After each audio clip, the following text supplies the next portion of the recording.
A temporada de 1977 era a terceira tentativa de fazer um bom campeonato completo na Fórmula 1. Depois de algumas provas e valiosa experiência acumulada, no segundo ano da Copersucar, já com Emerson e Ingo Hoffmann como pilotos e um novo carro chamado FD04, melhores resultados vieram e juntos os primeiros pontos.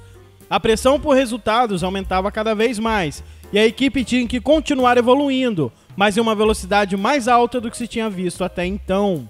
Salve, amigos autoclássicos! No vídeo de hoje, seguimos a história da equipe brasileira na Fórmula 1. Passamos pela temporada de 77 e entramos na de 78. Nos ajude a manter o canal no ar doando qualquer valor no Pix. É uma pequena quantia para você e um grande incentivo para nós. Vamos juntos! Deixe o seu like, inscreva-se no canal, assista aos outros vídeos e ative o sininho para não perder nenhuma novidade. Agora, sem mais delongas, pegue um café, acomode-se na cadeira e acelere com a gente.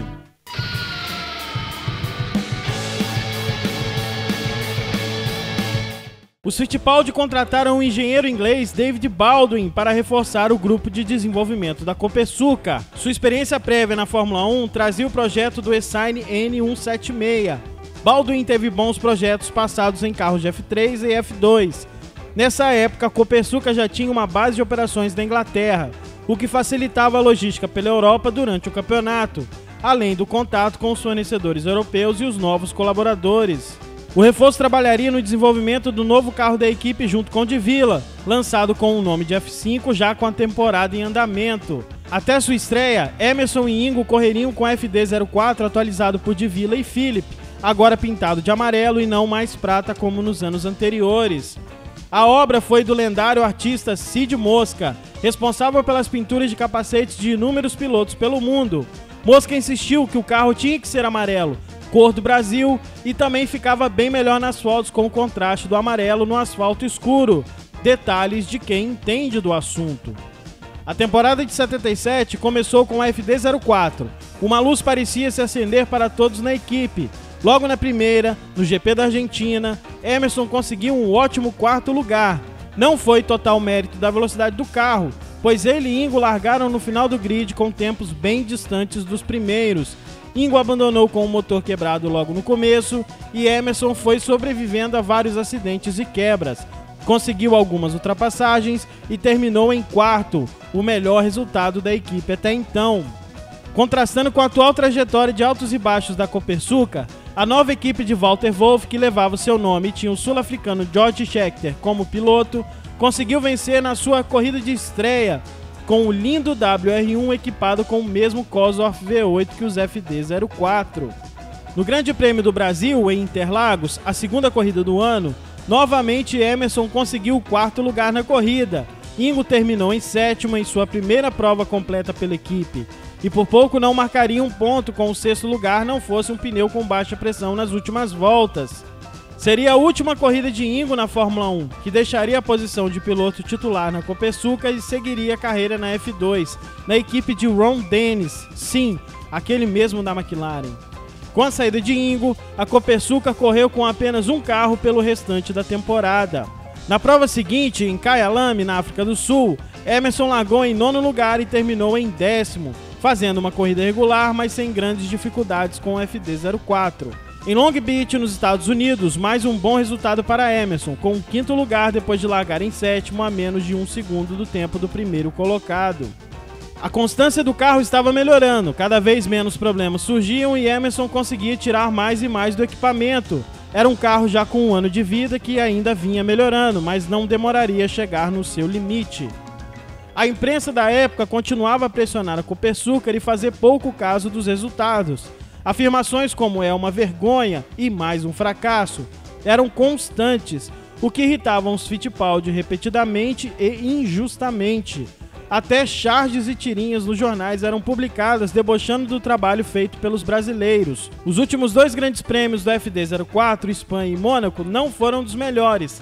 Na pista de Jarama, Emerson só conseguiu um 14º. Nas ruas de Mônaco, largou no fim da fila, mas não terminou devido ao Cosworth, que não aguentou e deixou o brasileiro na mão antes de completar 40 voltas. O novo carro criado por Baldwin, o F5, agora sem o D de Villa na nomenclatura, Ficou pronto em abril de 77 e faria sua estreia em junho no GP da Bélgica, a 7ª corrida no campeonato num total de 17.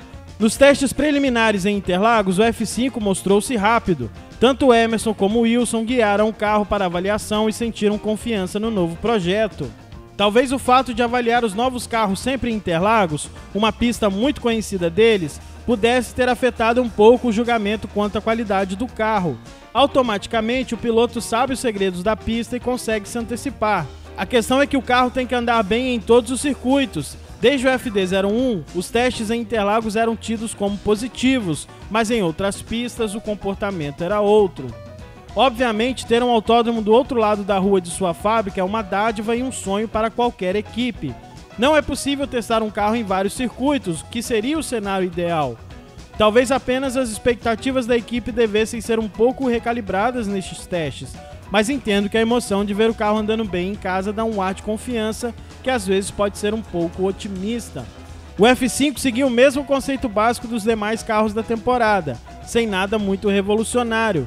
As diferenças para o FD04 começavam pelo uso de 3 tomadas de ar laterais maiores para refrigerar os 6 radiadores. 2 aberturas direcionavam o ar para os radiadores de água e a terceira para os radiadores de óleo. O modelo da carroceria foi modelado em clay, uma espécie de argila especial usada até hoje para a criação de superfícies. Este trabalho foi realizado dentro do estúdio de design da General Motors em São Paulo. A precisão das peças da carroceria era primordial e nada melhor que o know-how de um fabricante de automóveis nesta área. A dianteira do F5 era muito similar ao Design e ao Shadow, com bico em cunha e bem baixo. O chassi era mais uniforme, mais homogêneo e sem tantas seções e alojamentos para componentes, o que deixava mais resistente e rígido. A construção em duro alumínio foi feita na fábrica da Copersucar, com dobradeiras de chapa e gabaritos feitos pelo próprio time. Nada de construção fora de casa, como muitas equipes faziam na Europa e nos Estados Unidos. A suspensão dianteira, agora sem as fixações ajustáveis, teria menos elementos expostos ao ar, melhorando a aerodinâmica. Até parafusos de fixação da suspensão foram feitos especialmente para o carro, fabricados na Ingesa, empresa nacional especialista em veículos militares. A asa traseira regulável foi feita na Embraer com tecnologia de construção aeronáutica, com direito ao uso do túnel de vento para a conferência do projeto feito por Divila e Baldwin. O carro foi concebido para se ajustar ao estilo de pilotagem de Emerson. A suspensão traseira com 2 braços tensores no lugar dos tradicionais 4 elementos era mais moderna.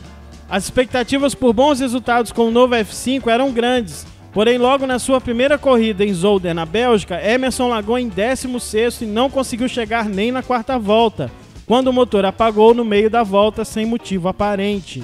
Na Suécia, o carro não passou dos treinos, onde Emerson sofreu um acidente mais forte devido a um problema na fixação de uma das rodas e o carro foi muito danificado a ponto de não conseguir ser recuperado para a corrida. O FD04, presente como carro reserva, foi inscrito para largar, mas não completou a corrida. O restante da temporada foi marcado por consecutivas decepções, salvo um 4º lugar em Zandvoort, na Holanda, que nem o próprio Emerson soube explicar como conseguiu, pois brigava com o carro o tempo todo. Ele tinha dificuldades de equilíbrio e problemas no motor. Somente com a desistência de vários competidores ele conseguiu se manter na pista até chegar ao final. Depois do GP da Holanda, com mais 3 pontos computados, a Copersucar já somava 11 pontos no campeonato de construtores. Mesmo em meio às dificuldades, era um destaque no meio dos competidores, conseguindo se manter à frente de diversas boas equipes no campeonato. Além de Zandvoort, Emerson só conseguiu terminar os GPs da França, Áustria e Estados Unidos. Na última corrida do ano, no Japão, a equipe nem foi para a Ásia, voltando direto dos Estados Unidos para a sede, para poder trabalhar em alguma solução para a temporada seguinte. Mesmo com alterações na aerodinâmica ao longo do ano, o F5 era inferior ao esperado, talvez até mais lento que o FD04. O comportamento irregular do carro ao longo das corridas mostrava que, além dos problemas e recorrentes quebras de componentes, a geometria do carro não era boa. Em paralelo ao F5, Wilson estava pensando em uma alternativa para o projeto do Copersucar. Uma grande novidade no mundo da Fórmula 1 em 76 foi o lendário Tyrrell P34 de 6 rodas. Sua configuração exótica mostrou-se eficiente nas mãos de George Scheckter e Patrick Depailler. com uma vitória e 8 segundos lugares na temporada. Detalhe, o carro estreou apenas no 4º GP do ano. Para tal projeto brasileiro, ele contratou um dos responsáveis pelo P34, o engenheiro americano Sahab Ahmed, filho de paquistaneses. Ele teve em seu currículo carros de sucesso como o Surtees de Fórmula 2, modelo TS14, carro campeão de 72, mas principalmente o posto de assistente de Derek Gardner, criador do P34 na Tyrrell.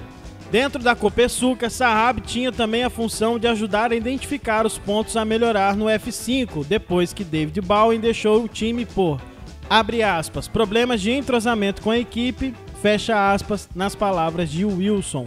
Ahmed trabalhou por um ano no projeto do carro de 6 rodas, quase que em isolamento. Antes de iniciar a fase de construção, os Fittipaldi tiveram a informação de que a FIA viria a alterar o regulamento técnico do campeonato, limitando os carros a terem apenas 4 rodas a partir de 78. Acabava ali o projeto do Copersucar de 6 rodas. Não seria a única equipe a tentar um carro com esta configuração, pois outras também investiram neste conceito, mas apenas a Tyrrell teve o seu carro participando de corridas. No fim de 77, já sem nenhuma expectativa, tanto no carro de 6 rodas já decretado morto antes mesmo de nascer, como o atual F5, Ahmed deixou a equipe e foi para a Essigny, onde trabalhou no projeto do N179. O F5 terminou o ano como um grande problema para a equipe.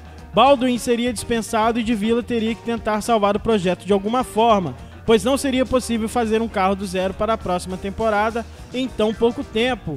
Para o ano seguinte, um reprojeto que foi chamado de F5A seria a esperança de conseguir algum resultado melhor e com consistência. Os Fittipaldi trouxeram Ralph Bellamy, um dos engenheiros da Lotus que trabalhou no projeto do modelo 78, o novo carro asa da equipe inglesa e com prévia experiência na McLaren. Contrataram também a empresa italiana de consultoria de projetos chamada Fly Studio, localizada em Modena, perto da casa da Ferrari. A Fly Studio era bem gabaritada, criada por 2 ex-funcionários da Ferrari, Giacomo Caliri e Luigi Marmiroli.